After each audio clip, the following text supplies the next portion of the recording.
Okay, so yeah, so here's the story with Vin Diesel, Okay. and why I was such a fan of his at an early age.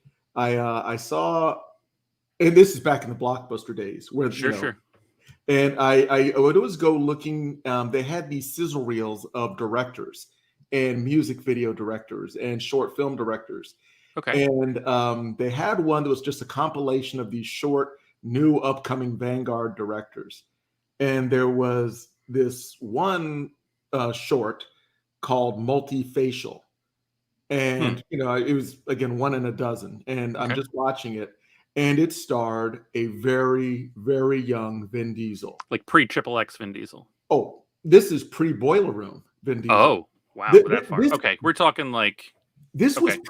this was pre what was the where he did the Riddick, but it was the original Riddick, the Pitch first one, Black. Pitch Black. It was pre Pitch Black Riddick, Okay. Okay. and it was really cool because he basically he self-directed, self-wrote, and Hmm. starring in it, and it was basically him portraying the role of a actor who's going out on calls, and hey, how's it going? Pitch Black. Ramon, how Yes. are you, sir? You're exactly right. It was Pitch Black, and and uh, and so Vin Diesel was going out on these cold calls, Hmm. and he basically was, going to every stereotypical character that you can imagine Hmm. because he's so kind of ambiguous racially. So he would go out on these, stereotypical Italian mobster calls, and Hmm. he'd throw on this real thick, stereotypical accent. Then he'd go for like a Latino gangbanger, and he did that accent, and then he'd do like a hip hop, accent, and then he wasn't getting any callbacks. Hmm. So at the very end, he went to a one of these calls, and he just did like a monologue about how the gist of it is he didn't want to be a black actor or a white actor. He just wanted to be an actor and scene. But it was really endearing, Hmm. and I found this out after the fact. Steven Spielberg saw the same short Oh, and, wow. and cast him in Saving Private Ryan. Oh, that's right. He was in that. I Yep. totally forgot. Yep, he was. And so that's the story of Vin Diesel and his rise Nice. to the Fast and the Furious franchise. Yeah. Um, It's been a ride he's been on. yeah, the Vin accent. Are you talking about the Vin accent? He is kind of like a more articulate Sylvester Stallone, I think. Slightly, yeah. Yeah. Slightly. Anyway, hey, welcome to Binge Theory. We got a heck of a show for you. On today's episode, we're going to be talking about Cowboy Bebop. The new trailer just dropped. We're also going to be talking about the new Buzz Lightyear trailer that I just saw seconds ago. We're going to be talking about news on the Dune front. Stick around for that. And for those that love the rise of streaming and Netflix, we're going to talk Tiger King 2. And this would be remiss if we did not also bring up the fact that Facebook has a new name. Stick around, stay tuned. We'll be right back.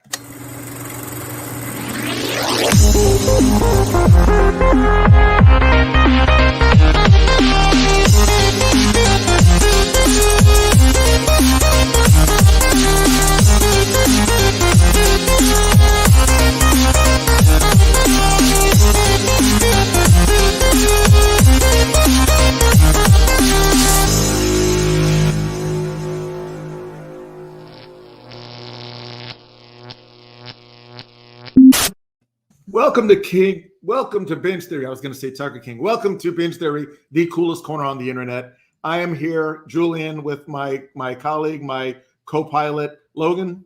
Hey, how's it going? Hey, and it's just the two of us today, so we're going to do it, twice as fast with half the manpower. You know how that goes. I was just telling a story about my Vin Diesel, first encounter, and I'm glad things worked out for him because he was just an Yeah. LA. He used to be like a bouncer in LA way back in the day. I mean, Uh, there are a lot of stories like that. It's like I think of him, I think of Jason Statham, I think of other actors that just kind of have those, just a lucky break kind of a thing, and it's fun to see where they ended up and that they're still around and kicking quite literally in some cases. Well, and I think a lot of those anybody who was in the quote unquote industry in LA, they didn't just start off making movies, so they were probably doing a lot of odd jobs on the side, and bouncer or. And again, I always crack up seeing Jason Statham as a high diver. Yeah, Yes. being an actual Olympic level high diver and with hair, and then all of a sudden you cut to Lock, Stock, and Two Smoking Barrels, and his Cockney accent. And did you ever see Lock, Stock, and Two Smoking Barrels?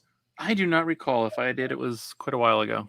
It was Guy Ritchie's first like big thing, and it was where he I guess coined his stylistic mob Cockney violent type thing. And I've never seen him really evolve beyond that. Everything is like slick camera tricks and I'd say B-roll Tarantino dialogue.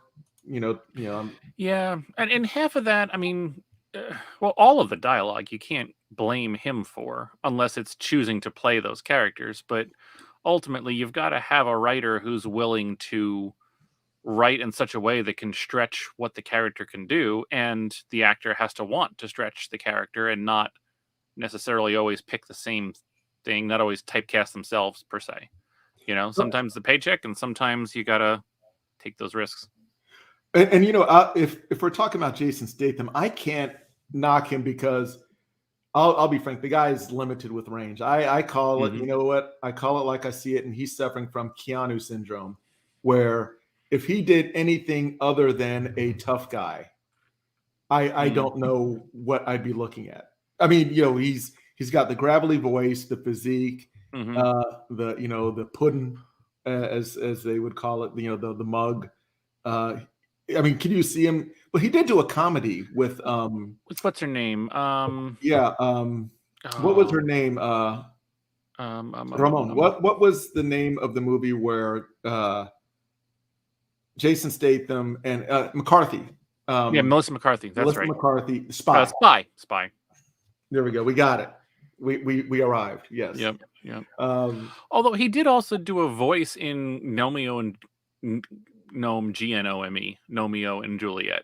So he's done a couple things here or there, but I mean, for the most part, yeah, it's Well, isn't he doing a parody of himself though? Isn't it like he's doing a parody of him? I mean, I suppose you could say it's a safe way to kind of branch out and try it, but he hasn't done I don't think I've seen a full-on romantic comedy in his list quite yet. Yeah, and again, it's. I don't know if comedy's in his wheelhouse. I'll say this: Tom Hardy, which I'm a big fan of, but I also think he has, let's just say, blind spots in his range. Because I remember he did a comedy with Chris Pine. Okay. It was like they were both like one was I think they were both spies. No, going with the theme here. But they were friends, and they fell in love with the same woman, and then they were trying to for lack of a better term, block each other from getting the girl. And it was like a contest, and it was kind of a romantic comedy deal. And again, Tom Hardy's doing kind of a comedy thing for Venom. Have you seen either one of the Venoms? I've seen the first one. I was kind of disappointed in it. Again, I think I mentioned this one of the other shows because I was expecting an R-rated near horror movie, totally got something PG. Maybe still 13, but it was still PG, and that was not what I was looking for in a Venom. But yeah, I haven't caught the second one yet. It's the same. It's more of the same, but slightly better effects, slightly better dialogue, still a horrible story. And and the thing at the end, I may have to watch it again because it still makes no the after credit scene. Yeah, it makes no structural sense whatsoever because you saw. I mean, you heard about it, right? Those kinds of things I tend to intentionally spoil myself with just because it's like the Sopranos ending way back when. Like I had to go find like a 240 by 240 screen capture of it somewhere back in the day to figure it out and just be like, all right, I'm just going to watch this so that I don't have to try and like avoid it for the rest of my life. Exactly. And so you saw what was going on with this one, and everybody out there, spoiler warning, because I need to address what happened at the post credit for the Venom 2 movie. So don't log off, but just mute your PCs or TVs. We'll give you a thumbs up when you can turn the volume back on. Exactly. What I think, and again, it was so, I checked out like 1/4 of the way through this movie as far as making sense of anything. But I remember at the very end, Eddie Brock is talking to the Venom symbiote, and he's saying, so what, you've been around for a long time? Yes, we've been around for millions of years, and we have access to all this knowledge. Do you want to see some? Okay. He's like, well, it'll warp your little mind. I'll just show you a little bit. And all of a sudden, they're in a hotel room, and then everything morphs to a different hotel room. And then they see on television, it's the end scene of, Spider-Man, No Way Home, or is it Far From Home? Whatever the one with Mysterio is. Yeah. And it's when J. Jonah Jameson reveals his identity. Yep.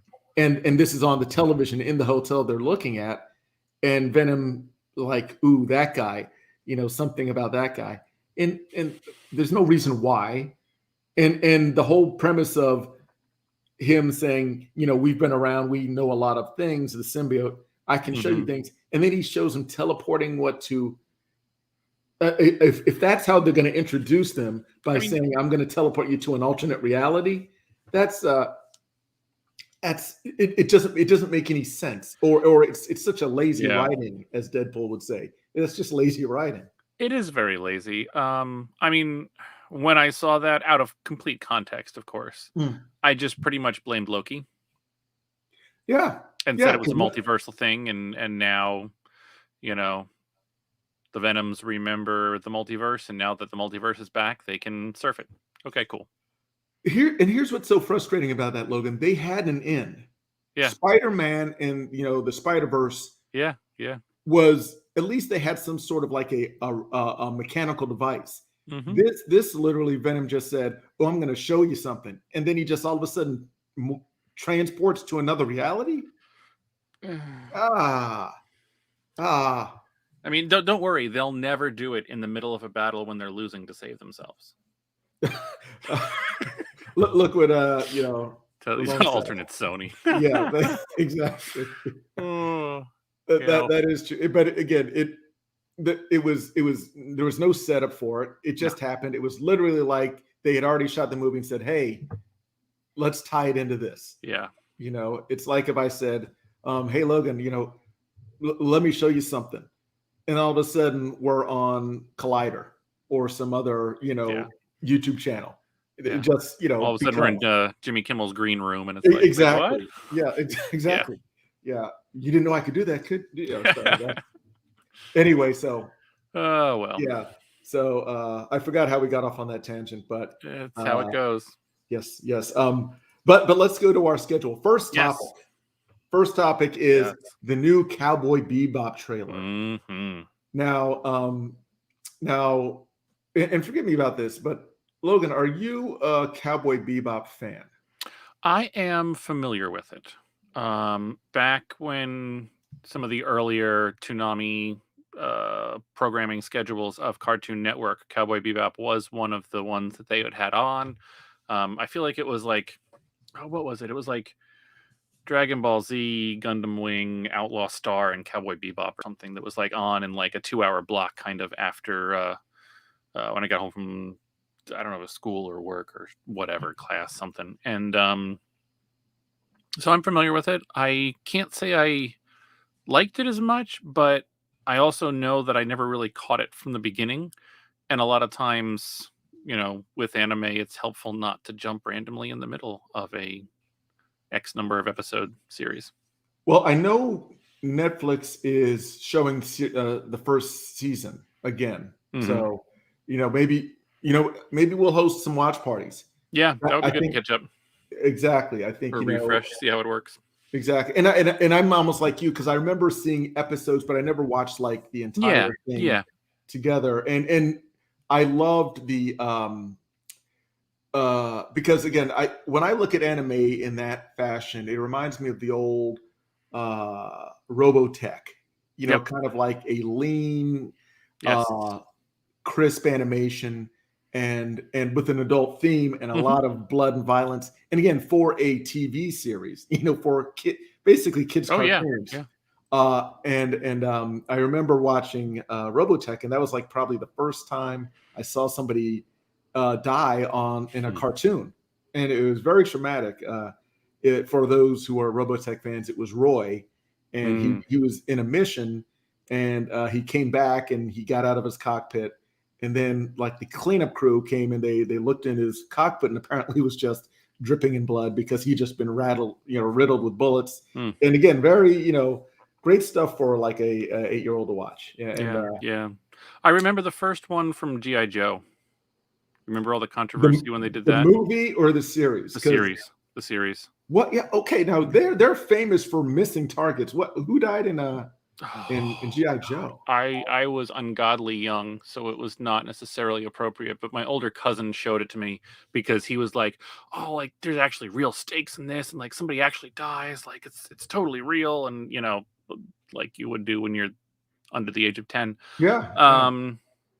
That was the first one I remember. I don't remember off the top of my head who it was. I was not allowed to watch G.I. Joe at my house, but when we were visiting, well, rules were different. So that worked out well. But that one, and I feel like there were a bunch of deaths in Mobile Suit Gundam Wing that also really kind of stuck out. Dragon Ball Z there was, but nobody stayed dead, so it didn't really count. Well, they died and they just went to a different reality. And then did a dance, touched fingers, and came back to life. So there you go.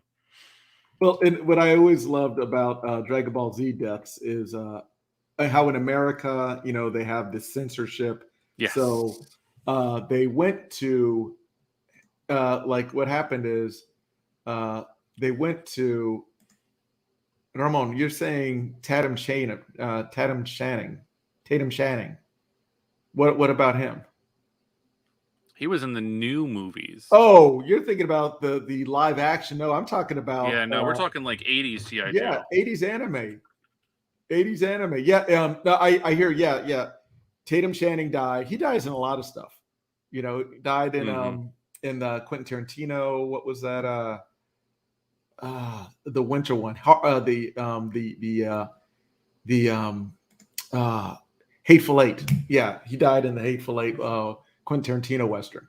But so my bigger point is that and I think Logan, I'm gonna meet you halfway here. I think let me ask you this. I'm gonna describe the death scene in G.I. Joe that I remember. Okay. And this was from the movie, because I remember they came out with 2 movies. They came out with G.I. Joe came out with one where they had Serpentor, which was basically a genetic splicing of all the evil leaders throughout history, your Stalins, your Hitlers, your Attila the Huns, and they made a clone snake guy called Serpentor.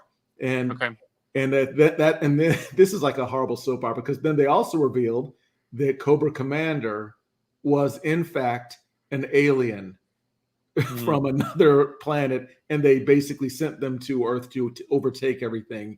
And he had like a whole bunch of eyes. That's why he wore a mask, because he wasn't human. And but I remember that they G.I. Joes were making an assault on some Cobra fort, and Serpentor, right out of Conan, he took a snake and threw it, and it went right through the chest of Duke.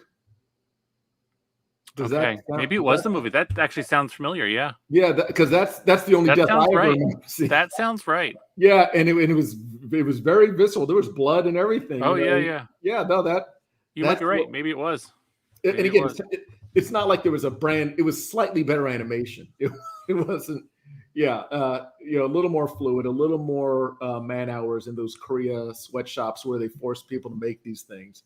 Because again, it was all the same animation. You could tell, and I loved watching them when you'd see the hands were gloves, but they were flesh colored because the guy didn't color them in. Whoever was doing it, again, horrible working conditions. Back in those days, but they did it. They cranked out, Yeah. thousands and thousands of sheets per week. It was insane. Mm. But let's get back to Cowboy Bebop. And the so trailer. I think first reactions. One, I didn't expect the musical choices. I didn't expect it to literally almost be, Bebop in some ways. Like, it was very, very, very interesting, the choices, especially when you're thinking that it's, a space Western kind of a thing, at least as far as I remember from the anime. I would have expected a little more, I don't know, not that. I don't know what I was expecting, but not that at all. Well, you know what? I think, and again, I'm telling you, I'm going to kickstart your memory, because I think there is a scene in Cowboy Bebop where, because they're bounty hunters, there's like this like a stream of the organization that hires them or puts out the bounties, and it's Western themed. There's like, an African, I don't want to say he's African American, he's a black guy in a cowboy outfit and a woman in a cow girl outfit, for lack of a better term. And they say, and they're the ones that are making the announcement, so and so bounty for 500, oolongs or whatever the amount. But that's the only real Western thing. Everything else is kind of Blade Runner, kind of noir. And the only reason why that threw me is that you said that about the music, because that music was actually taken from the same the original soundtrack. That's wild. And I obviously didn't see many of them, and to be honest, maybe confusing it a lot more with Outlaw Star, which I saw a lot at the same time. That I can see. But that. I mean, it was kind of described from, I thought, Netflix as a action-packed space Western. Even though it may not be accurate, but I mean, it was almost it was almost a lot more Shaft in space if you were just listening to it than space Western. Space Western, I think they're using that in the loosest term, like because it's a bounty hunter. And look, space Western, I'm probably immediately heading back to Firefly and Serenity, which works for me, but obviously may have nothing to correlate with this. I would say, and this is why I think I get why they would say space Western. Yeah. But I will say this: most of it takes place in cityscapes, in futuristic cityscapes. So, I when I think of Western, I'm thinking of like Firefly on a totally on a dirt planet or something like that. On something that's industrialized. But they're landing in places that look like 10 times the size of New York. It's just it swallows you up. So but again, let's do some watch parties and we can reacquaint ourselves with the entire the entire Bebop story. Yeah, because in the series, I remembered a lot of saxophone, and it was just like Blade Runner, where it's. Now let's talk about the characters. They did have the primary characters. They had Spike and the other two. I forget their names. And Einstein, the little corgi. Okay. So, but I mean, look, anything John Cho deserves all the leading parts and the A-list money. I love watching him in whatever he does. I am a fan. I am a fan. Now, I am definitely a fan of John Cho. Yes. Do not get me wrong. Don't hate me, internet. This is not something that's anti-John Cho. I never bought him as the Spike character. Okay. But it could just be because of what I know him from. When I see Spike, for some reason, and I'm definitely not trying to have some sort of cultural appropriation, even though I don't think Spike is technically Japanese. But I see the character as more of a Ryan Gosling, kind of like a detached stone, but and also because he played that role in Blade Runner. To That's me, what I was going to say. You couldn't have Ryan Gosling play this too. Not that he probably would, but right. Yeah, because and he did that. Ramon's right. They could always, darken it up, give him a little spiky. If you, I'll tell you what, out there, if you want to see Ryan Gosling with emo hair, he was in a movie called Stay. Came out a long time ago with him and Ewan McGregor and Naomi Watts. Really interesting one, very trippy. I don't want to give it away, but there's some spoilers involved. But he plays, his character plays kind of a depressed artist that's going to a psychiatrist, played by Ewan McGregor, a much younger Ewan McGregor, like right out of Train Spotting a couple of years, Ewan McGregor. But it was interesting, and so he can pull off the hair, Ramon. That's all I'm saying. But and here's the thing. I want to say this now, and hopefully I'm proven wrong. John Cho, fine. I hope he kills it, and I will give them the chance to show me because the last time I remember seeing him fighting was playing Sulu on Star Trek. Which was fine, but again, I guess I haven't seen that much range, so maybe he kills it, and I'll be a bigger fan of his than I am. Here's what I'm seeing when I see this trailer, and it almost makes me cringe a little, and you'll get what I'm going for when I say this. I'm seeing Wachowski Speed Racer.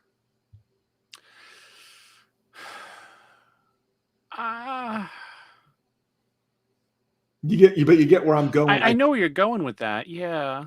I think they're trying to make an anime. I think they're trying to make a movie look like anime or they're trying to really, and again, here's the irony. They're trying to really stick true to the animation style and the slickness of it and kind of making it like a live action anime. And you know where that goes.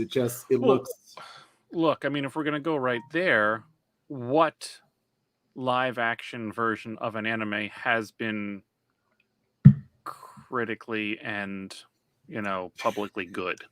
That's my fear. That's exactly my fear. That's the whole fear with this whole thing, is that I don't think there has been a series that you can point to that's been like, all right, you've cracked the anime curse, or the bridge, or whatever the terminology is.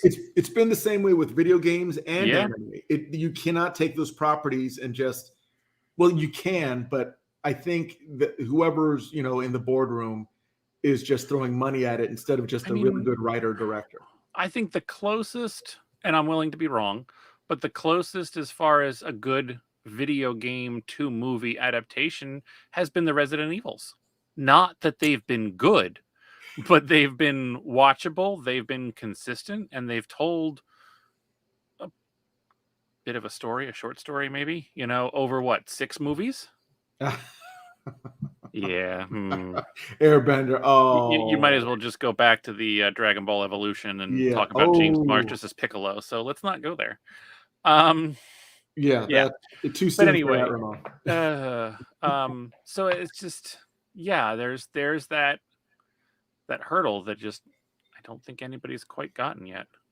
And I was so hopeful for Assassin's Creed with Michael Fassbender. Yes. Huge Michael Fassbender fan.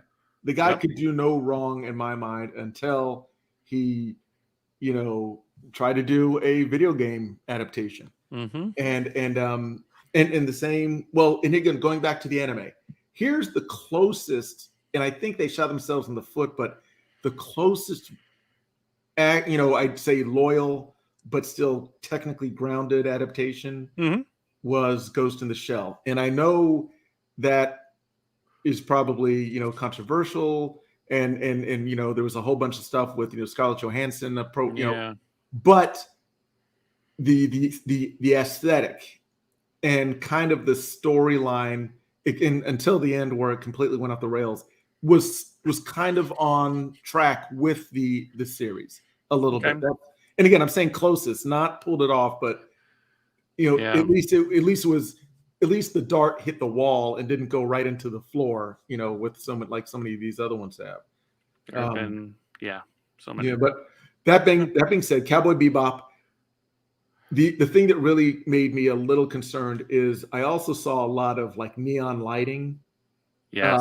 And it reminded me a lot of Joel Schumacher's Batman, where they're trying to make it look. You know what? It also reminded me of, and I'm going to go way back in time now. Okay. Do you ever see Creep Show, the movie? I don't think I have. Oh, you got to see that. It's Creep Show was basically like Twilight Zone, but it was a series of small horror vignettes, and it was shot. I mean, everybody was in it. Ted Danson, Sam Nielsen. It was a play on like if a kid. Ramon has. It was a play on like if a kid had a comic book of a whole bunch of little horror stories, and like the comic book would. A kid's mother threw it in the trash, and then the wind would blow, and it would go to a certain page, and then it would be that episode of it. So it was really good. That being said, they tried to make it look like a comic book brought to life with the Dutch angles, So again, could be wrong.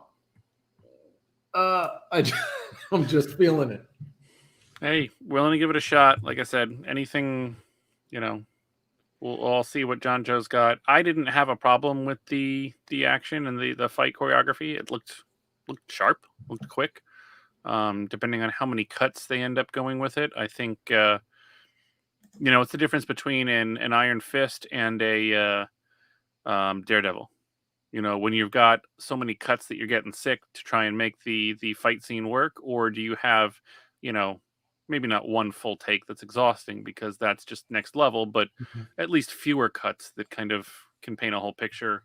What I saw looked good. I'm looking forward to at least giving it a shot. And to be fair, I want to watch the animated series again because, like you, I think I've just seen episode. Months fly by, then another episode, so you don't really get the full story arc or anything like that. Because I don't know anything about Spike's background or how he became a fighting, guy, and Ramon says that the fighting choreography is horrible. So see. And he could actually do fight choreography, so I can't argue with him on that. If anybody, please check out Ramon's. Ramon, what's your leave in the message what your YouTube channel is, so the fans can check you out, because he does some amazing videos, and you definitely got to check it out. So we will see, and I'm sure the closer we get to that, we'll probably get maybe a final trailer and. November 16th. It's not too far away. Oh, that's right. It's on Netflix or yes, Netflix. Okay, then that's we're gonna be there before you know it. Jeez. We'll be there. Yeah, so very cool. Very cool. Yeah. And so let us go on forward. So that was Cowboy Bebop. Jean Cho hopefully will surprise me, and hopefully this will not be a Joel Schumacher Batman. Fingers crossed. This will maybe be the thing that breaks the anime curse. It's worth it checking out. I will check it out, and we'll get back to you and let you know our thoughts on it. So here's the funny thing. I put this on our roster, and I was like, ooh, this trailer just dropped. Put it on the roster. Didn't even see the trailer. So right before this episode started, I actually checked out the roster. And we checked out Lightyear, the new trailer that just dropped, being voiced by Chris Evans. And I'll tell you this. Well, Logan, let me get your thoughts first on the trailer. So the trailer, which I think you have to call a teaser, probably, because it really didn't give anything away, but reminded me a lot of WALL-E, but with the visual effects to the nth level. WALL-E, all of my kids love it, which is great. I don't mind it either. But the first 45 minutes, there was, basically no talking but background. So it gave me this feeling of just kind of watching what's going on. And because there's Chris Evans says literally one word in the trailer. He says the word "and." Right. Spoiler alert. That's it. So, I mean, I think it was absolutely stunning. I'm continually interested in seeing how far the effects can go to still look stunning, but not approach everything Uncanny Valley. And they keep just looking better and better and better. And this just looks like an incredible animation. Chris Evans is Chris Evans, so I'm happy to see him do the voice. And yeah, I'm looking forward to this. I'm with you 100%. I saw this, my jaw was on the floor. And I think luckily, because they're going with the characteristic, like a caricature face in the head, but everything else looks it looks like just a high-end video game with just the amount of scale and in the space travel and the angles when he's taking off in the rocket ship and the chemtrails and the exhaust from the rocket. It's catching the sunlight, like the dusk sunlight or the sunrise, and it looks beautiful. And I'm so glad that, because I had no expectation. So I'm watching it, and I'm saying, because I'm thinking he's just like a NASA guy. No, he goes on space adventures, and that looks. Well, supposedly this is not supposed to be light years from Toy Story. The animation difference is absolutely right, though it's also supposed to be, I think, because my understanding is that it is,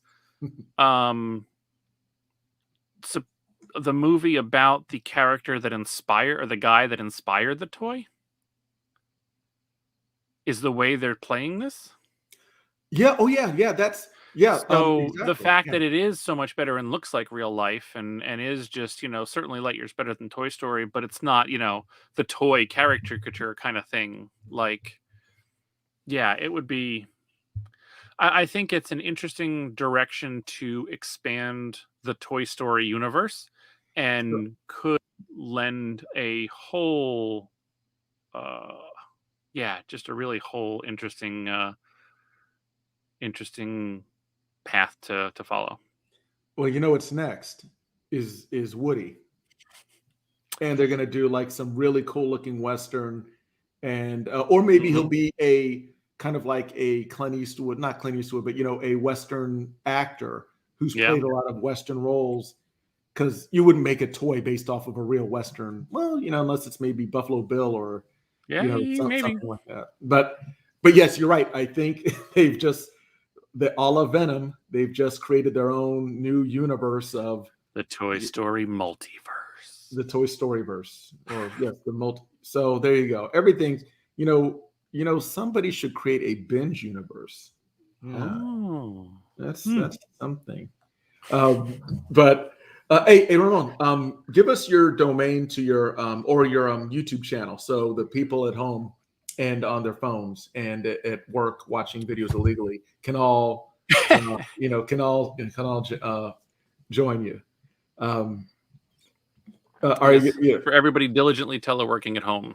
Exactly, using their company's hardware to do that. So that being said, I loved it, and I'm really jazzed about it. Just the footage I've seen, and especially when they're dropping in David Bowie's Starman, and that was good. That was really good. And it's a rendition of it. It's not like they just took the audio track. I couldn't tell who covered it or who it was, or it might have been actually Bowie, but they just tweet. I think it sounded like Bowie to me, but maybe they tweaked it just like a remix. But it was Ramon, he shut down his channel. That's a shame. Well, maybe we can get him to do some of his, green screen. He does like these great green screen clips and martial arts and voiceovers and fun, exciting comedy. And maybe he can do them on the Binge Theory show, and we'll bring that to you. They do put ads. Just so you know, Ramon's a man of integrity. And when YouTube started putting ads on his videos, he said, "No, I'm not selling out. I'm too true to the art." And so he shut it down. But we got a home for you, Ramon. So we'll keep the lights on for you. So Lightyear, love it. Want to see so much more. This was a teaser trailer. I'm so excited for it. And here's the funny thing: I've not seen WALL-E. And I think we we may have spoken about this before. Yeah. While I have, and it's my own thing. I can't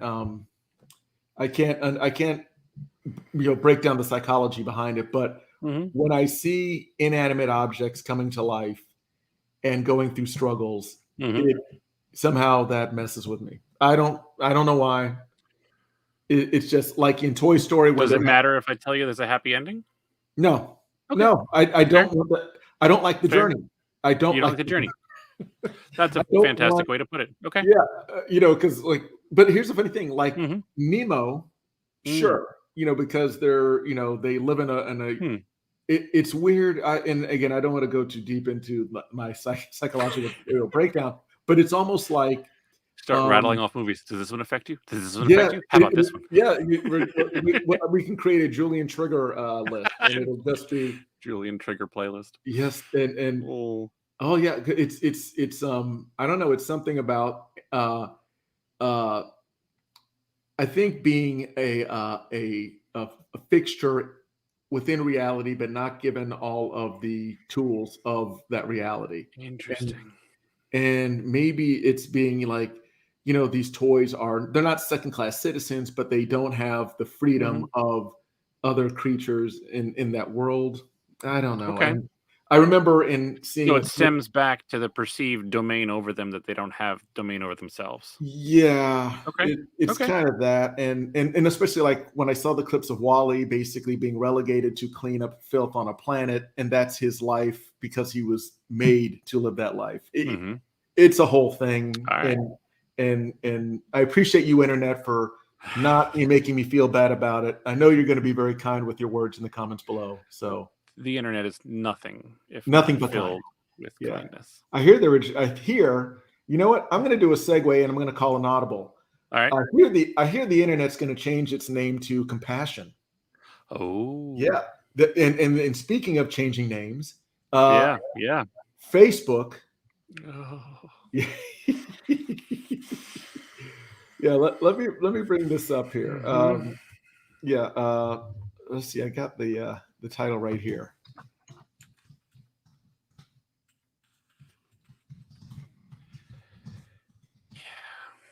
Yeah. And forgive me, I thought I created this, the title, but I'm gonna drop it right here.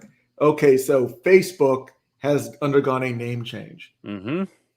It's not an actual name change of Facebook because that is, what would really mean something. But no, what they did was they basically created a new mother company. And kind of like Google is now Alphabet. Exactly like that. Exactly like that. And it means literally nothing. They just created their own master account, essentially. Don't blame me.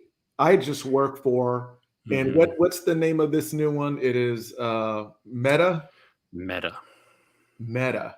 Its corporate name is now Mega, with Facebook being just one of the subsidiaries with Instagram and WhatsApp and whatever else they've decided to buy. And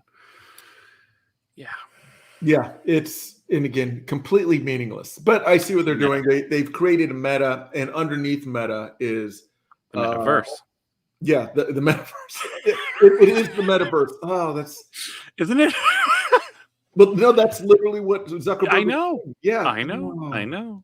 So he's trying to build his own. Ultimately, this sounds like it's what a 20, 30, 40-year odyssey or whatever to basically get us right back to Second Life. Second Life or Ready Player One, or Free Guy to some extent. I guess I just saw that one recently. That was really good. You're right, and again, I'll share my thoughts on this. I think Zuckerberg is so disconnected from humanity in a sense. In the actual struggles and emotions and feelings of people, he's kind of not. And I don't mean that in an arch way. I don't mean it. He's incapable of. I don't want to say that he's, and I'll say it like this. I do not think that Mark Zuckerberg is immoral. I think he is amoral. Okay. I honestly think he's not really concerned with the emotional impact that Facebook has had on people, and giving a voice to specific viewpoints that are not, I'd say, going beyond freedom of speech and into hate speech, and the denigration and attacking of others uh, on a platform that he could control. I think that his not wanting to take responsibility for something until it blows up shows that he doesn't really care unless it's impacting him, which is something an amoral person would do. I don't see an empathy in what he's been doing with Facebook. I see more of a mission statement, because, and again, that's my take. Yeah. So, I mean, off the cuff, I'll say, I guess, I don't know, maybe two things to that. One, I think anybody who's been a billionaire or who is a billionaire or who has been a billionaire as long as he has been is just quite simply no longer going to be able to comprehend not being able to put dinner on the table. I don't say that good is a good thing or a bad thing. It just is a statement. Just like there's no way to comprehend the struggle of living paycheck to paycheck or underwater or any of that when you're a billionaire. Just end of story. Yeah, that's not in your No, it's thought not. process. Yeah. No, it's not in your thought process. Not even something you can comprehend anymore. And again, neither good nor bad. Just a statement of fact. I mean, And I'm with you 100%. Yeah. Yeah. Two, I think, and maybe I'll give him more credit here than others may, or that may actually be, or than others might. But if you're going to accept the premise that he created Facebook and he created it to connect people and to try and just know who was who and create relationships and connections and networks and basically bridge the physical distance between people digitally. To be honest, this really isn't a leap. This feels like an evolution of that original concept. I think he probably saw Second Life at the time and laughed at it. And now he's at the point where, I think there has to be some level, or there may be some level of understanding that, yes, Facebook has a duty to prevent false information and trying to police the kinds of malicious actors that we've seen run rampant lately. But I think to some extent he's trying to get past that responsibility to a point where everybody has their own responsibility, and that can't happen on a platform like Facebook. But on a fully realized, individually participating in live action kind of, essentially Ready Player One or Free Guy type world, that whole kind of metaverse that he's looking to create it allows him to evolve the concept to a point where, look, if I'm controlling my avatar and I'm spouting nonsense and you're controlling your avatar and you're spouting nonsense, or you're fighting my nonsense, or what, ultimately, that's not that platform's responsibility. We are two live people doing it.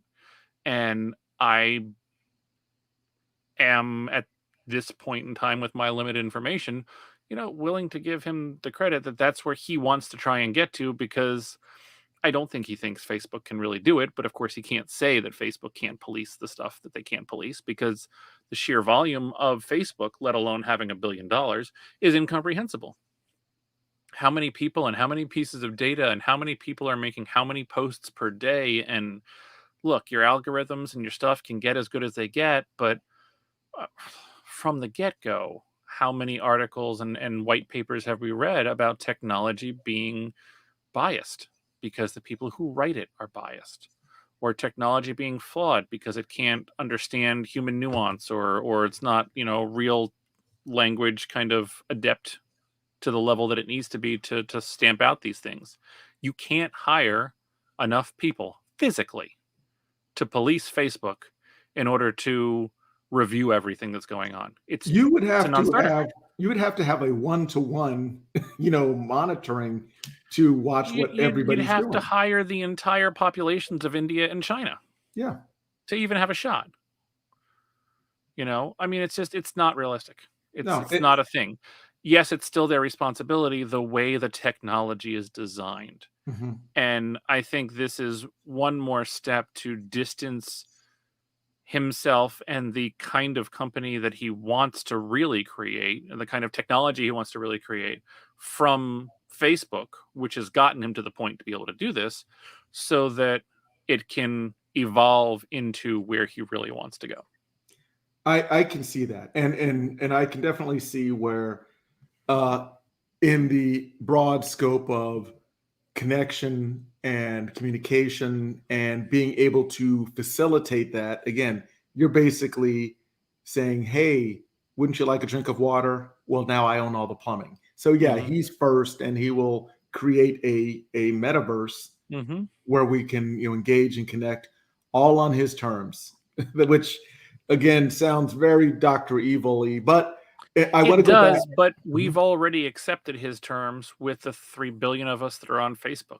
Oh, yeah. And how many billion of us that use WhatsApp as literally a lifeline to, school, technology, communication, etc. I remember Second Life. I remember First Life too. I remember Second Life very fondly. I would literally fly around different worlds and teleport to where a podcast was going on at the time and sit in the audience and watch the podcast happen. Not really at all, but it gave me the I don't know, that dream of what could be, even, God, what was this, 10, 15 years ago at least? Maybe even more. Isn't Fortnite kind of close to that as well? I don't actually know. I'm not familiar with Fortnite. I've heard the term, but I'm not familiar with it. Well, and again, I'm way past my prime for any realistic video gaming because my brain's turned to mush at this age. But the kids that are playing Fortnite, it's obviously a more of a shooter game, but it's kind of like an open world shooting game, and I mean that in the respect that a lot of our entertainers have started doing like concerts inside the video game, and all the players would just coalesce there. And yeah, that would be very, very similar. Yeah. Here's one thing that did not go over too well. I remember they had I think it was on Martin Luther King Jr.'s, I think the observed holiday, they had like a memorial wall. And again, you're having something that's very solemn and reverent. And you have Rick Sanchez from Rick and Morty walking up, looking at the wall, or some of the what are those little characters that it was really popular 4 months ago. They have a mask and they have like almost no features, and there's like it's like somebody's a secret, and there it's like somebody's it's like Who's the Wolf, but in a video game form. Oh, I can't. And I know the internet's going to kill me for this. They're going to drag me all over Twitter. Internet's nice. It's okay. Yeah, they're changing it to caring. Yeah, caring and compassion. Yeah, they're calling it caring.com. But you know what? It's going to kill me. It'll come back. Okay. But it's basically where there's a group of people, and one of them is really the enemy. The whole thing's a meme. It's literally like a spaceman with no features and just legs. Sorry. Oh, if we were only 20 years younger, it would be right there. It would be right there. Only. Is it Imposter? Is it Imposter? I think it's Imposter. Okay. We'll go with it until something else comes up. Yes. All right. So yeah. I will say this, and again, I don't like, and I want to be very clear what I think Zuckerberg, and I completely am on page with you in regards to his bigger mission and the idea. I'm a big fan of ideas and just trying to achieve it.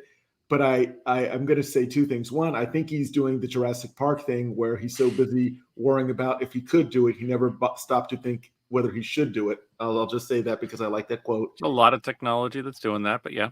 And oh yeah, exactly. It's, we'll build it now and figure it out later. I mean, that's kind of our way. But I will go back to the algorithm because obviously that's something that's in the news and that's a big subject of Facebook and some of their well, let's just say problems right now with the government and having issues with them.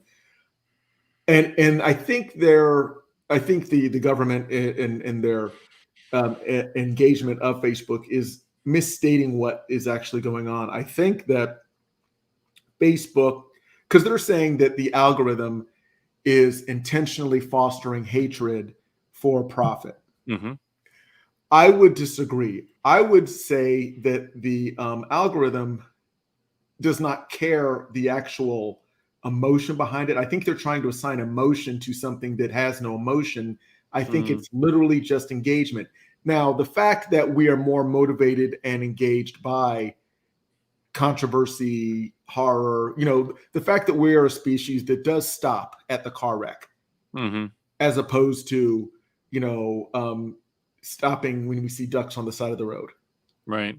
It's looking at the eye time. It's looking at the duration of views. It's not saying, well, this is really ugly stuff, let me feed it to them. It doesn't see it as good or bad. It just sees it as content that generates longer view time, and the longer view time, the more ad revenue. So it's basically a test of, if I show you a picture of a rubber ducky and then I show you a picture of a house on fire, you're going to probably look at the house on fire a little longer.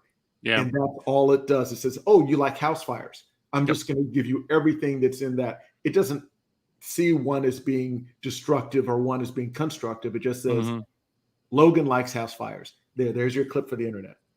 Yeah. There's the quote. That's the quote. That's Great.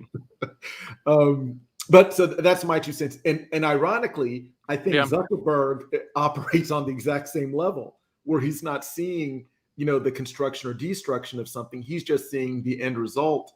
So if his end result is I want to build a platform in which people connect, bringing them together, I think is just a phrase.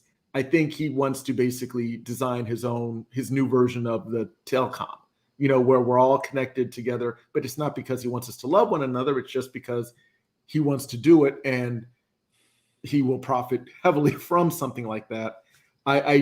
When I saw, because and for those out there, this podcast comes out on the day that he released a speech on Facebook announcing the Meta name change.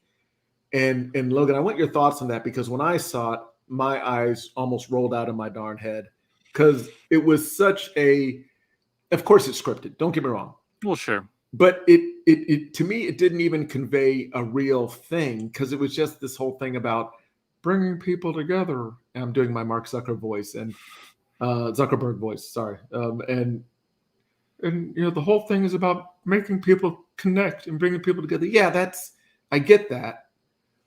But it just seems, I didn't see any emotion or compassion in that. It was more like he just kept saying the same thing in different ways through the entire thing. And this is how we're going to bring people together. I was like, yeah, but it's what's the overall benefit to society? Because me talking to somebody who thinks I'm less of a human being, I don't see the benefit in that. How about, we communicate things to people that make them better people? Because me just talking to somebody else who's as flawed as I am, I don't see the upside of that. Right. And again, that's my 2.5 cents. Yeah. I mean, I think for a lot of these speeches, they would tend to be served much better if a speechwriter wrote them, or maybe a scriptwriter wrote them. Ultimately, these are stories. These are the conceptual threads of something that doesn't yet exist, that they're trying to convey to people who are looking for tangible understanding. what better than to take a speculative fiction writer or a script writer and to try and have them write it in such a way that can appeal and make sense to the masses. And I don't think businesses take advantage of that kind of skill set often enough. It wasn't, I mean, yeah, there were definitely some things and some gates they're lacking. I think part of it too is even if he had some bigger, grander ideals, let's say, non-physical nation states, or creating, affinity groups as digital countries or entities or things, even if there was some greater, plan or thing like that, creating an entirely new economy in an entirely new digital world, so that the Facebook's cryptocurrency or something is the currency of this new meta land. And now you've got digital nation states, even if that was where he really wanted to go, because that's the kind of, perpetual motion machine that will, basically fund his great grandchildren into trillionairehood. They'll have to make up a new number. That's there will be one day. It's just going to get like something else. Even if those were some of the thoughts of where he wanted to go with it, now's not the time to put that kind of stuff out anyway. So in some ways you can get away with being just as bland as all the other businesses, even if you have greater ideas, because one, if something happens and you don't reach them, then you didn't actually fail because you never put it out there. And two, you got to play those cards and, your future plans closer to the vest, probably, or else. Yeah. Well, I mean, I think he is in a place where it's not like somebody's going to catch him and surpass him. If they do, he'll just buy them and crush them. I would, and I hear you 100%. And I want to be clear. I am definitely pro technology and pro forward progress and all that. But I think that I'm definitely, the cynic in me is still in the Jurassic Park mindset where we can do these amazing things. What are the potential benefits to humanity? Oh, we're well past the point where we're creating things that we can comprehend the effect they're going to have on us. Right. It's very well past that point. Yeah. That we are off the rails and hovering, and we didn't realize we were in a hover train. Exactly. We're building the boat as it's launching, and I get that, and I definitely see the benefits of Facebook. And don't get me wrong. I mean, we're broadcasting on Facebook right now, so it can't be all bad because we're there. That's my logic, and it's how I keep in touch with the vast majority of people I keep in touch with. Absolutely, it's a great communication device. And what's funny is I remember there's a skit from College Humor, and it's ironic because it's a parody of why podcasts fail. But one of the things he said, one of the characters said was, well, why can't it just be that? Why does it have to be so much more? And he goes, yeah, and I think what I'm getting to is, yes, if I have a page, and I'm going back to the MySpace days, if I have a page with pictures of my kittens and baby Yodas and my favorite list of hip hop songs. Sure. And you have, your top 5 Babylon 5 episodes, and and I can go to your page and say, hey, I like this. Let's talk about this. Cool. But the algorithm, which again, I understand it wants to feed you things that you may be interested in, but and I don't think it's self-aware. And I'm not going. It's not Skynet yet. It's not Skynet. It's not HAL. HAL 2000. But it is driven off of triggers. It's basically a triggerism, if that's a thing. I just named it copyright. It's a really complex if-then statement. Yes. Yeah. It's and the whole premise of whatever there. What's funny is there was a psychological test they used to have for the military, and I don't know if they do it anymore. I don't know if it was even done in a large scale, but I remember hearing about it where they would show certain images to a candidate, Mm-hmm. and it would like I think it was to determine their psychological profile, and it would show them pictures of disturbing things and wholesome things and yada yada yada, and what they'd say is when you see something that you like, you hit the button, and they would cycle through all these pictures, and the soldier would hit see a kitten, he'd hit the button, he'd see a house fire, and he wouldn't hit the button, and then or no, I'm sorry, and forgive me, I'm telling you the story slightly off. They give them a red button and a green button. The green button means you like it. The red button means you don't like it. And they would show them all these pictures of different things, and you'd hit the green button if you like something, red button if you didn't, and they'd show them all these juxtaposed images of wonderful, wholesome, horrific things, and at the end they'd give you a score. And there's one guy who did it, and he would only hit the button when he saw like kittens and fields of flowers and cloudy skies and nuclear families and all the wholesome things that make America so gosh darn awesome. And at the end they said, "Oh no, we're not hiring you." And he goes, "Why? I pressed the button on all the good things." And they said, "Yeah, we weren't tracking the buttons you pressed. We were tracking how long you were looking at the images." And he was looking at the house fires and the the all the negative things. He was looking at it longer, even though he's pressing the button, saying he didn't like it, but his eyes would linger on it. And that's all Facebook is it's basically screen time. What are you looking at more? And I'm not saying that Facebook is a place for sociopaths, but have you been on Facebook lately? I'm just putting it out there. That's my observation. A real quick take. But anyway, so this is a thing. We're now in the metaverse is coming. Now, again, not to go too far down the rabbit hole, but yeah, so they will be venturing into this virtual because they do own they own WhatsApp. Oculus, yeah, the Oculus, WhatsApp, Instagram, and Facebook, and I know they're trying to shoehorn into the video world. Well, they've got some of the technology experiments out there with their 360 camera and some of that other stuff. Ultimately, if you're asking me, which nobody is, but I'll tell you anyway, I still think AR is the future, not VR. Do they need to be mutually exclusive?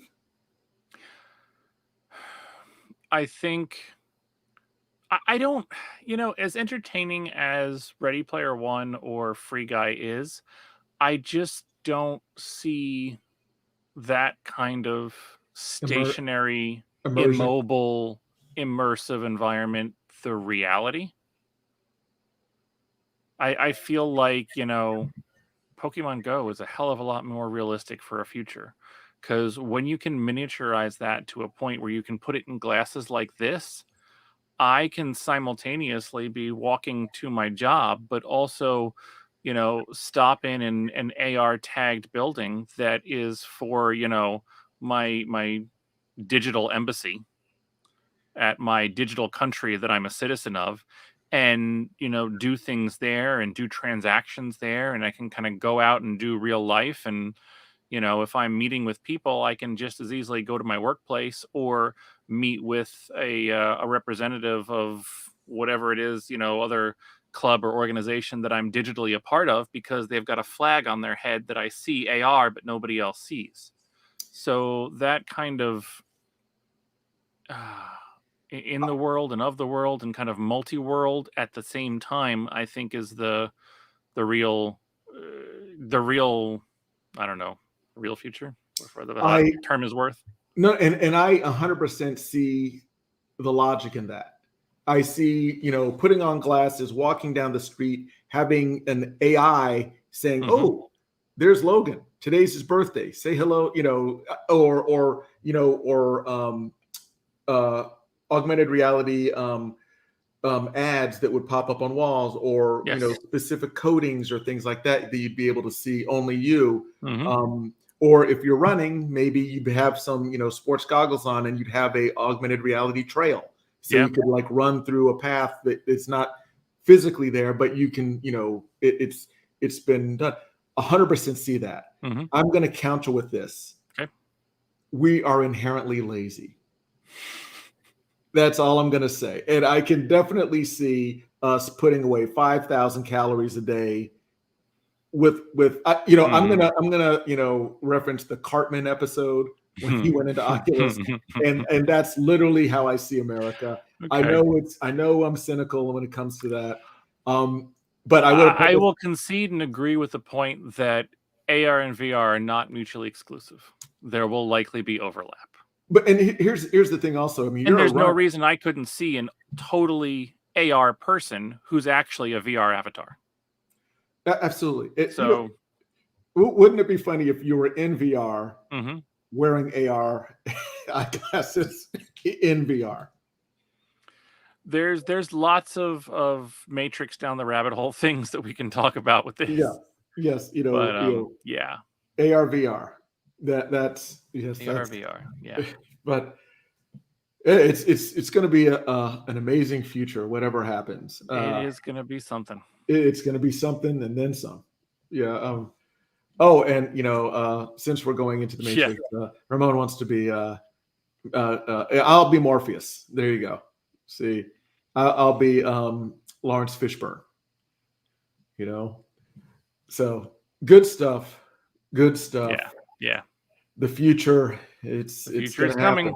It's coming. So speaking of the future and dystopian nightmares and all things like that, let's talk about Dune 2. Dune 2. It has been announced. Dune 1 just came out a little while ago. I watched it in the theater. Logan watched it on TV. We did an episode of that. Yep. Nice deep dive. Denis Villeneuve. So talented. Yeah.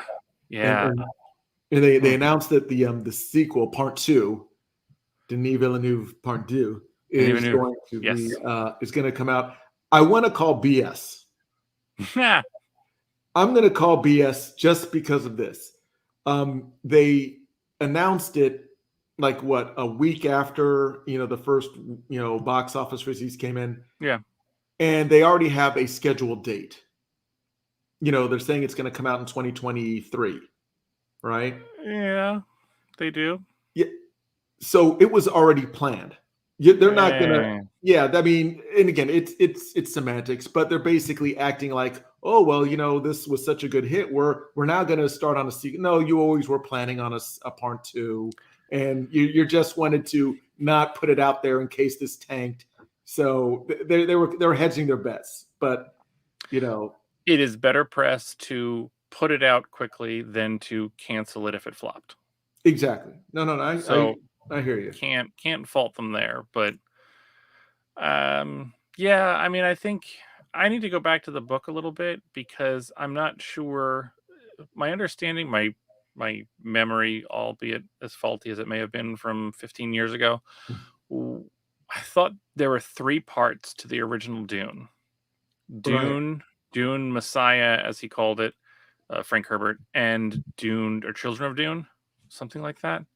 And I am not entirely positive on where this particular film cut off. I thought it was just at the end of Dune. And if so, this announcement kind of bothers me some, because if you're going to do Dune, and if this is just truly the Dune Messiah / Dune 2 part, I would really want 2 and 3 announced and approved back to back to finish the entire initial omnibus of a novel. Because to try and end it at just that, I think you're still going to end up on a huge cliffhanger. Again, if I'm remembering the story correctly, and it really doesn't come to its end until you get to the end of what would be Children of Dune section. And again, I've never seen Children of Dune. I just saw the David Lynch cinematic one, and as I mentioned, I'm going from the sci-fi novelizations or video or sci-fi versions back from 2000 and 2003, as well as having read the original novel from Frank Herbert. So yeah, it's a little different. Yeah, no, again, you probably have such a better appreciation of the storyline, and I'm literally just digesting the swill that these directors are churning out. Yeah. But it sure does look pretty. That's all I can say. Yeah, it does. Denis Villeneuve can shoot a shot. Oh man, and it's incredible. I saw an interview with him for Vanity Fair. It came out, what was it, the 22nd, a couple weeks ago, or a week ago. And he spends almost 17, 18 minutes just breaking down the initial scene, the Gom Jabbar scene in the beginning, where the main Bene Gesserit woman has like the needle to his neck and he puts his hand in the pain box. Yes. He breaks that down with just such an incredible love and attention to detail to that scene.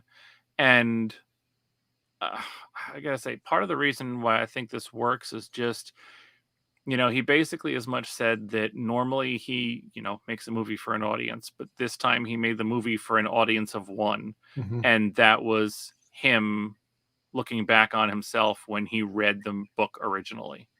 And when you make something for yourself that way, you're with the love that it was what you wanted to be seen. Even if it flops, I feel like you can't have done wrong. And in so many cases, I feel like it doesn't. And this did not flop. This was fantastic. Absolutely. And I think I did not see that episode, but I remember reading something about how he approached, and I think it was right after he did Blade Runner 2049. And he said, and it was before he started filming Dune, but I remember hearing him say he wanted to shoot Dune because he didn't want anybody else to do it. Yeah. Because he had such a love for that property, and he basically wanted to give it the attention and care that he thought only he could bring to it. So 100% with you on that.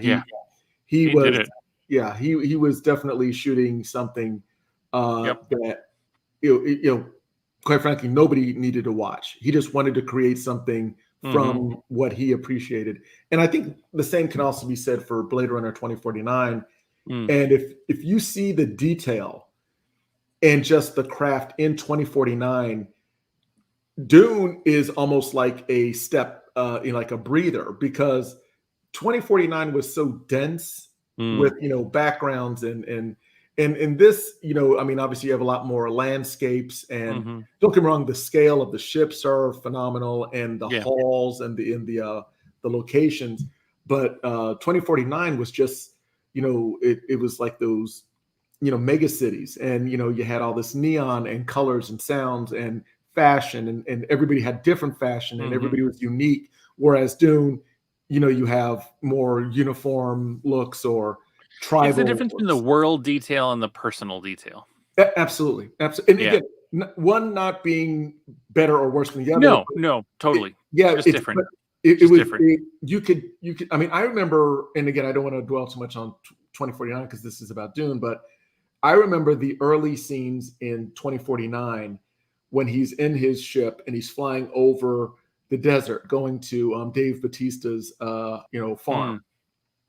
And he's flying over what are basically greenhouse towns, because the environment is so polluted and toxic. Everything's basically in a greenhouse. All the food farms are undercover because probably the sun and the temperature is all wackadoo now. But what I saw, like if you see others on the big screen, which you got to see his films on the big screen, it's phenomenal. You could see the drones with lights inside the greenhouses toiling. And again, why would you put that level of detail? Because you can barely see it. You're literally just seeing lights behind an opaque surface in a greenhouse that you don't go into the greenhouse, you don't see that until you get to Batista's, but just that level of detail, and you can tell that's when it's craft meets obsession meets something else, because obviously he's got the skills. I've been a fan of his ever since in Sicario and in Arrival. So just his pacing, his care to detail, and you could tell he loves the craft of what he's doing, and and again, him. I would say, here's the thing: I would almost compare him to Christopher Nolan, but with more character development and more attention to the characters as opposed to just. There's a very Dark Knight aspect to Dune. That's a good point. It's so sharp, mm-hmm. And I don't know if it's the cinematographer he uses, but everything is just very, meticulous, and it doesn't seem organic in some ways. And I don't mean that as a negative. It just seems like the halls, everything. It looks like a recreation of an artist rendering in a good way. He's capturing the vision, but it's almost too, just it's interesting. I don't know. But again, in a good way. It's in a great way, and I'm definitely looking to see the world expanded. And I appreciated Dune, this first one, so much because I didn't get the politics or the motivations from the Lynch version. Again, probably because I was much younger, I'd probably have to watch it again. But I had no understanding of the source material, and I did not, as a child, I did not know about setting up your enemies to fail. That was not in my head. I didn't know about the sabotage of governments and things like that. That was my day of Star Wars. So if you're not showing me lasers and laser swords and blasters, I checked out. So this is such a wholly different space experience than Star Wars or Star Trek or Guardians of the Galaxy. I mean, there's a political bleakness to this, or maybe it is a Dark Knight kind of bleakness to it that, it's really not your bright light shoot 'em up space laser kind of a thing. It's a very, a very personal, a very dour, very dark kind of a story, and it holds to that. That is an excellent point. It is very dark in that sense, and it does not seem like there's joy. Everything is a struggle, or it's kind of like Game of Thrones.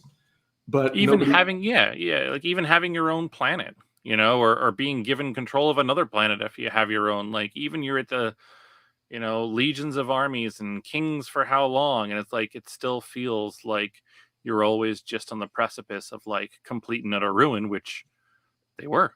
Exactly. No, exactly. And I know we spoke about this before, about how when you see this in this new interpretation, and you look at Star Wars and how and again, Lucas, took pieces of Kurosawa and obviously heavily influenced by this, the original novel. Because, I mean, come on, Obi-Wan Kenobi saying these aren't the droids you're looking for is the voice. That is literally the voice to make somebody, to take over a weaker mind, if you will. And Luke growing up on a desert planet with literal sandworms. And remember when we saw The Mandalorian, and they had that, it was a dragon. They called it the crate dragon. Yes. Yeah. That's the sandworm. And it looked exactly like a sandworm. So, there were so many things just taken directly from this, where when you see this unadapted version of it, or I'd say co-opt version of it. Yeah. You get a true appreciation of. I remember even in episode 1, episode 2 of Star Wars. I forget the name of it. Attack of the Clones. Senate hearings and trade embargoes and things like that. And it was almost like he was trying to make a political extension of Star Wars when. So I definitely see the DNA of Dune all throughout that Star Wars, and again, rightfully so. It's and I said it before, I think it's Shakespearean. Yeah, very. In the fact that you have family struggles, you have power struggles, and the fact that it's an interstellar story doesn't really change anything, because it's all still just betrayal and the journey of the hero, and it's going to be interesting. I'm really excited to see the second. Yeah, definitely looking forward to it. Definitely. And maybe I can get you to shake off your family and just come see it. I think in 2 years that's probably possible. Yeah, it's because, again, I highly recommend you all see it in the theater. One thing I'll probably try and do is, because it was such a great experience seeing it. I'm a big fan of the Alamo, so I go there because they have great eats. But if you really want to get a cinematic experience, the best one, not that you couldn't go to another like IMAX or something, but the Air and Space Museum theater, which is like 50 feet high screens something or like something. that. It's incredible. Ridiculous. So I definitely want to check out that there, and maybe also the Batman. I'm sure that'll be shown there as well too. Yeah, probably. Yeah, but so Dune 2. Looking forward to it. It's going to be, and again, a lot of sequels. Yeah, a lot of sequels. And speaking of sequels, and this is something that Logan has luckily avoided. He has not tainted his soul with the tripe that was Tiger King. And this is a guilty pleasure, because I remember when it first started on Netflix. This was right when the COVID shutdown had started, and you're basically locked in your house and there's nothing but streaming. So Netflix said, "Hey, do you want to watch? You know what people in Florida do? Well, let me show you." Yeah, and the title of this should just been Florida Man, hoards tigers. That's what they should have called it. Florida. Oh man. Yeah, and the first Tiger King was a phenomenon. Totally. It was like the new interpretation of Love Actually. Just a horrible base instinct show that you could not turn away from. And Ramon said he didn't watch it either. So there you go. And I'll just, for those that have not, seen it, and again, I don't recommend you see it. I don't know if I'm going to see this either, because they're making a sequel of it. But the first one was such a cultural zeitgeist thing. It just, everybody was talking about Tiger King, and because it was so outlandish and insane, it deals with the world of in Florida. Apparently, there's laws that allow you to raise and keep wild animals, exotic animals. And there was a character named Joe Exotic, who was a very, very colorful man, and he ran a tiger ranch where they people would come and see tigers in cages in Florida, and apparently there's no law against just breeding big cats and keeping them in cages. And I'm an animal lover, so this really, I had no interest in watching it, but I came across it, and it's not so much about the tigers. They're there, but it's not focused on them. It's more about just these characters, and the characters are, it's like a casting call for cops. And I mean that in the most disparaging way possible. It is as if, let me put it this way, this entire thing looks like what would happen up until the moment the police show up. And it's one of those things. And again, I'm not trying to make, cultural slights, but these people are just the worst. And I don't care where they would be from, any part of, any country. They're just horrible people. And again, not in some instances, not because of their fault. Some of them have addiction battles, things like that. But it's almost like watching a carnival, but the show is the tigers. And, you have people that are just, fresh out of prison or something, or, suffering from some, mental illness, and they just work at this tiger farm. So it's a colorful cast of characters. And the lead guy, Joe Exotic, he's kind of, there's also sometimes they touch on the fact that a lot of this is almost like a cult. The Tiger King, Joe Exotic, had these people working under him who would basically acquiesce to anything he wanted or said. There was a scene in Tiger King where one of his employees, it's spoiler alert and it's a little unsettling, gets injured on the job. I'll just say it that way. And in her mind, it was her fault and there's nothing, to say about it. And, she still supports Joe Exotic and his tigers. And she was very badly damaged from the tiger attack. And she worked at the tiger, ranch with him. And he also had relationships with people. And there was, again, a lot of substance abuse that they were doing. And let's just say this is that they were taking some substances that don't leave your teeth in your head.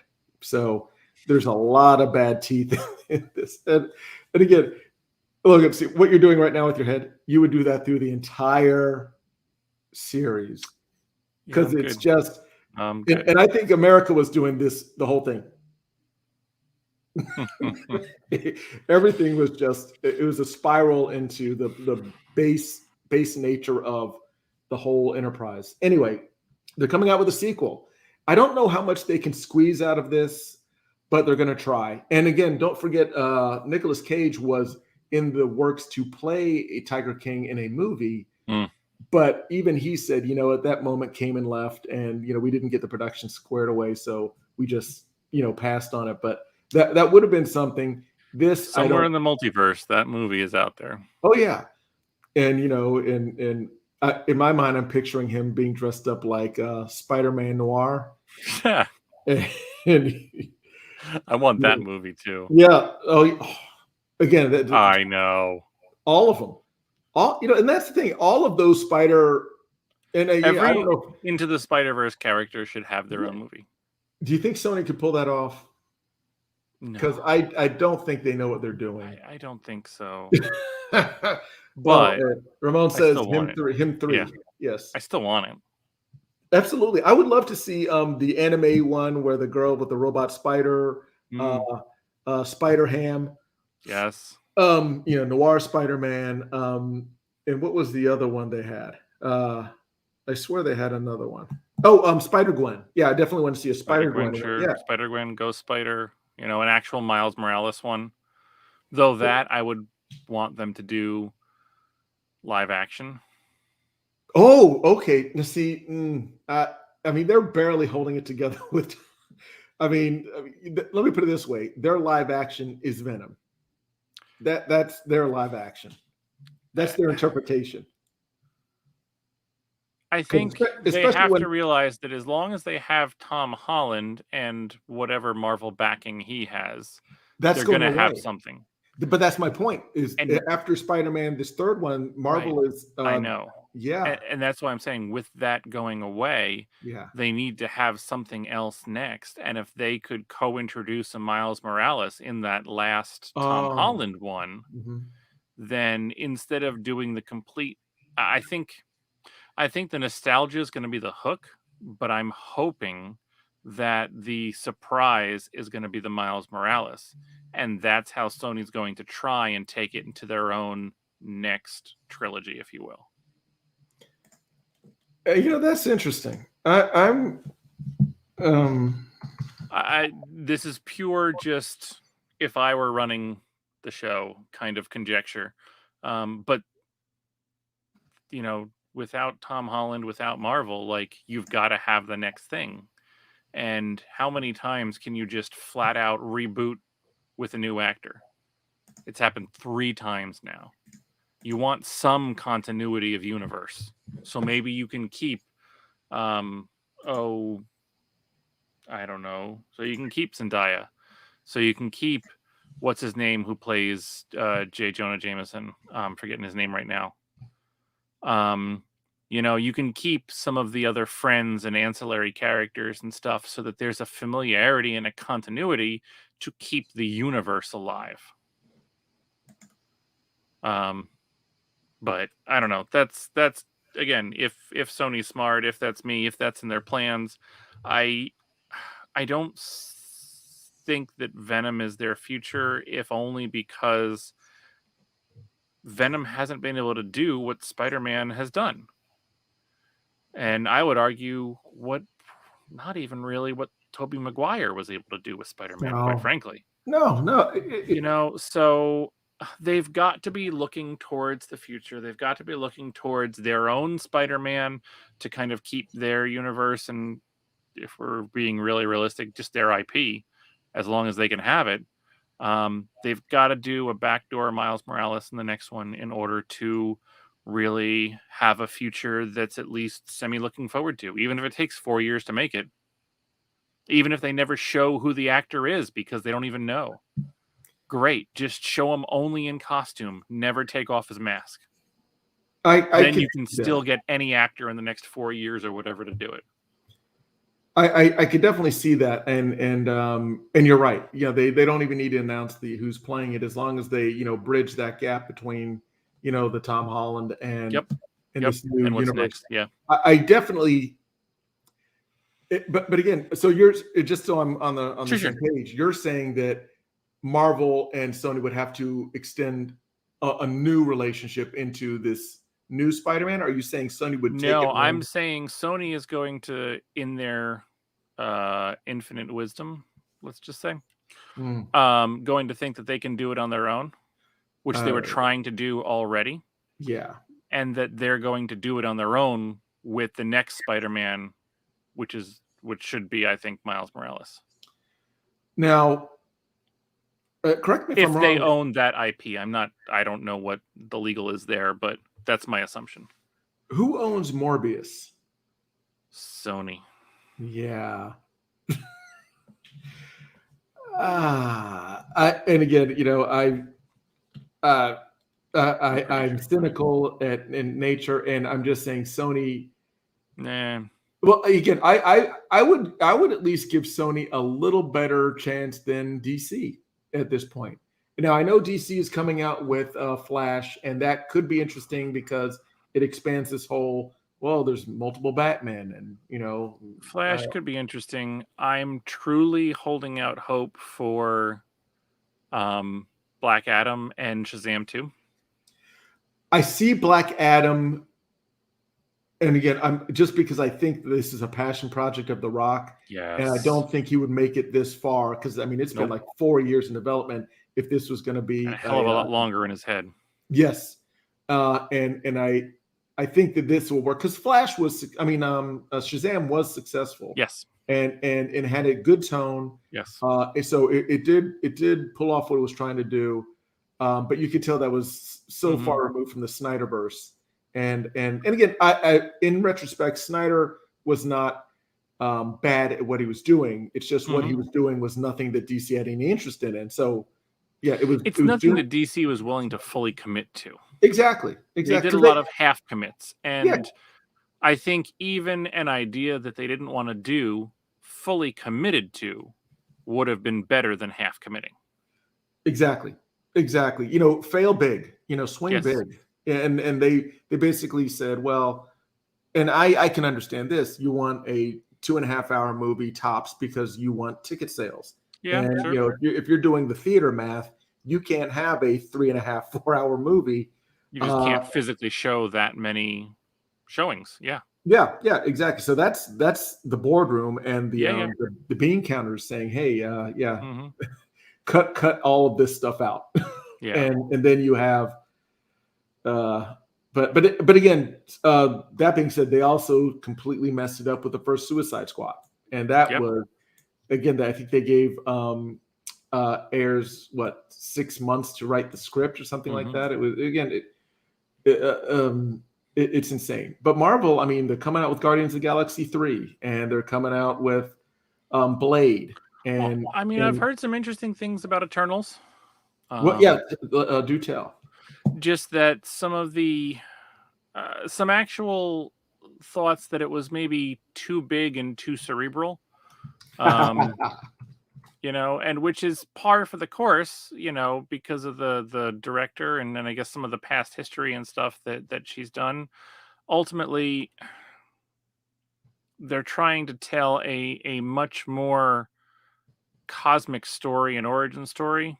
And I guess in some places there's a lot more, story and getting the band back together kind of telling than, I guess, is a typical Marvel origin story movie. This is not apparently that. Yeah, I heard similar that this almost feels foreign to the Marvel universe. They said it was an amazing film, but it seemed like an amazing film that was not part of the MCU. But I will say they've done this many, many times where there have been amazing films that are amazing films on their own and just work. So I'm certainly not discounting it, and I'm not saying it's going to be bad because I don't think it's going to be. Right. But it's just, at some point, you've got to wonder when this amazing machine is going to hiccup, because it just statistically has to at some point. Well, and the same thing, to go back to your point about being outside of the typical Marvel film, Shang-Chi did not feel like a Marvel movie to me. Yeah, exactly. Still hugely successful. The first Captain America didn't feel like a Marvel movie. True. That was a World War II period piece, through and through. True. But then again, that was very early. I don't think anything seemed like a Marvel movie back then, because was that the third movie, I think, because there's Iron Man 2, and then Captain America. I think it was, yeah. But again, you're right. It completely different theme. It almost reminded me. And this, I'm going to go back to a movie many people have never heard of before, but The League of Extraordinary Gentlemen. Oh, yes. You get what I'm going? It's kind of like a future-like period piece. That was two movies in one. Yeah. Like hardcore, like they literally just took the end of this reel and the end of this reel and put them together. Like, it was crazy. And it was definitely it was kind of what DC almost did. It was an Avengers before you told the origin story of all the characters. So it was always destined to never hit as hard as if you could make movies about all of them and then bring them together. But man, I still so significantly wanted to like that movie. And they had a chance in this respect. I mean, they had, what was it? Quasimodo, right? No, not Quasimodo. Dr. Jekyll and Mr. Hyde. Yeah. So they had Dorian Gray. Yes. They had a vampirus, I guess. I think so. Something. Yeah. And so those were. And Sean freaking Connery. I mean. Yeah.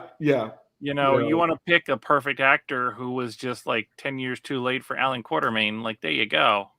Exactly. Yeah. No. And again, and I think that also the special effects were barely there because. True. Yeah. That was just the time. Yeah. But it was ambitious for its time. But what's funny is because, and it also kind of reminded me of The Rocketeer, where it's a period piece with future technology, so it's kind of like retro tech, and that's how I felt with Captain America, because Hydra had these vehicles that never existed. Like I remember Hydra had this like super stretched Rolls Royce kind of a vehicle, with a Hydra logo on it. That Mercedes never made that, but it just, again, they were trying to make it fancy. Yeah. But and Ramon brought up a good point about Wonder Woman didn't feel like a DC movie. The first one. Yeah. Which was good, which is why it succeeded. Exactly. How dare you, sir? No, it was, because you know what? I think 3/4 of Wonder Woman was not a DC movie. I think 3/4 of Wonder Woman was good, and then it devolved into a whirling vortex of trash with a big CG fight, and again, that villain was probably one of the worst. I mean, he was Ares, right? The god of war. It was Ares, god of war. Yeah. With a mustache. There were mistakes made. Yeah, and I mean, by and large, it was the most. I don't even know what the right word is for this, but it was the worst Ares I've probably seen written on screen. Yeah, and I get it. Ooh, the turn. Oh, guess what? He's Ares. This late 40s British guy. That's the god of war, and you're just like, why? You know, you don't need to do that. You don't need that twist. He's the god of war. He doesn't need to be lurking in the shadows. He just show up and decimate. And again, but I know that was studios in her ear saying we need a big fight scene, because quite frankly, the trench fight scene was the best fight scene. Oh, absolutely. Yeah, I mean, and even Shield, Shield, and she runs and jumps, and my only negative about that fight scene is when she's in close combats and she's fighting the soldiers. Again, they're just men. Yeah, they have guns, but they're just men. So she's in God mode essentially. That they can't hurt her. So she's never really in danger. There's no peril. Right. Exactly. Right. And then when they put her in peril, it's laughable because she's fighting, just basically a metal suit or a suit made out of trash. I forget what he was wearing, but it was awful. Yeah. But I tell you what, and again, I know nothing about what's going on, but I want Blade to do so well. Yes.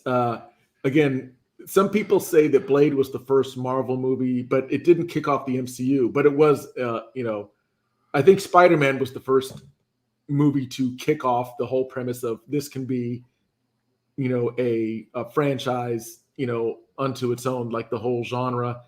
I don't think Blade and Spider-Man were any different in that way. Yeah, because neither of them kicked off a shared universe. That is true. There were no spin-offs that I'm aware of, as I'm thinking right now, from the Tobey Maguire movies. There were no spin-offs from the Andrew Garfield ones either. That is true, but there was like a constant rebooting of it. So they didn't expand the universe, but they did daisy chain it all the way to Tobey Maguire. I mean, they never stopped making Spider-Man movies. No, because they'd have lost the IP if they did. Really? I mean, because I forget there was something. It's some pretty strict rules as to how often they have to use it and put it out there. Yeah. Yeah, but and don't get me wrong, I get that, but it seemed like they were cranking them out every 2 years. Because wasn't there one like just 2 years after Spider-Man 3? That's when they went to Garfield. I don't remember off the top of my head, but I want to say, and I could be totally wrong, that there's only a 5-year period where they're allowed to not use it, and something has to be on the screen within 5 years between, or else they lose it. That's interesting. And again, I definitely, I agree with having to use it or lose it, but I didn't know if it was that often. I don't know how often it would have to be. And the only reason I'm asking about that was because obviously they haven't done a Blade in forever, right? So did they lose the property? I mean, how do they still have the Marvel or did MCU even have the rights to that? David Hasselhoff. David Hasselhoff. That was one hell of a Nick Fury. Yeah. Well, on paper that looks good. Yeah. Back in those days. Well, I mean, I think Blade did come back to them. Oh, because I'm pretty sure. I think Blade did come back to Marvel, and then Marvel owns it, so they didn't license it out, so they can use it or not use it as they see fit. I know the same thing for a while was with the Universal movie rights to Hulk. Then I think those have reverted back too at this point. No, I heard rumor, and I could be completely wrong, that there was going to be a potential Hulk movie. Potential. Maybe they would. Maybe it was they were talking about how I want to say Ralph Macchio. What's his name?